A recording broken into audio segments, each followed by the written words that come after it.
মানুষ পৃথিবী যে প্রান্তেই থাকুক না কেন, তারা ছোটবেলা থেকে যেই জিনিসগুলো খেয়ে বড় হয়েছে সেগুলো না খেলে যেন তার ঠিক সেই তৃপ্তিটা হয় না, মানে তার প্রতি একটা ভালো লাগা টান থেকেই যায়। তো আজকে না ভীষণভাবে শুক্তো খেতে ইচ্ছা করছে। অস্ট্রেলিয়াতে তো এখন ভীষণই গরম, তাই এই গরমকালে টক তিতো এই সমস্ত ভীষণ খেতে ইচ্ছা করে। শুক্তোর জন্য লাগবে সজনে ডাঁটা, বেগুন, করলা। তো চলো শুক্তোর জন্য সজনে ডাঁটা দিয়ে শুরু করি। এই রয়েছে লগা, লম্বা ডালগুলোকে টেনে হাতের নাগালের মধ্যে এনে তারপরে সজনে পাড়া, এইগুলো তো পুরো হাতের নাগালে।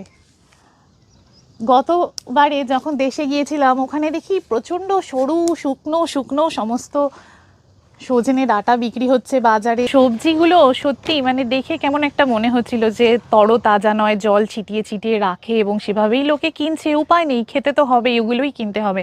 আসলে আমরা তো যেহেতু ধরো অস্ট্রেলিয়াতে বাড়িতে নিজেদের সবজিগুলো গ্রো করি এবং আমাদের সবজি তো দেখেইছো মানে ভীষণই সুন্দর দেখতে, এত তাজা সবজি খাই, তার ফলে না এখন ওইগুলোকে দেখলে মনে হয় এগুলো কি খাচ্ছে, মানে আর কি ঠিক ভালো লাগে না।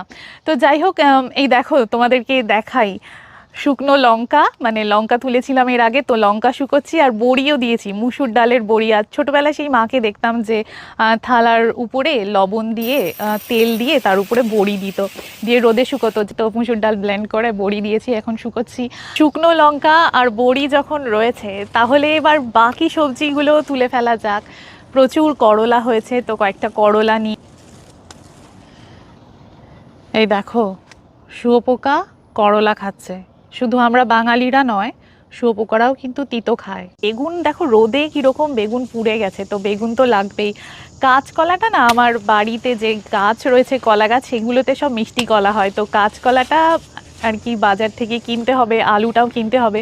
কিন্তু পেঁপে রয়েছে এবং কত পেঁপে রয়েছে, মানে কোনটা যে পারবো বুঝতে পারছি না। তবে ছোট দেখেই একটা পারি, বড় পেঁপেগুলো রাখছি, ওগুলো যখন পাকবে। পাকার কথা যখন উঠলো তাহলে বলি, এই যে দেখছো এই ভেন্ডি গাছে, এই ভেন্ডিগুলো রেখে দিয়েছি, এগুলো বুড়ো হবে। তার কারণ এবছর সব খেয়ে ফেললে তো হলো না, পরের বছরে আগামীর কথাও ভাবতে হবে। পুঁই শাক গতকাল রাতে হঠাৎ করে না সাংঘাতিক বৃষ্টি হয়েছে, এত গরম পড়েছিল, তো পুঁই শাকের উপরে দেখতেই পারছো পুরো এখনও জল রয়েছে। তবে সব থেকে ভালো লাগে ওই কচু পাতার উপরে যখন জলগুলো পড়ে থাকে।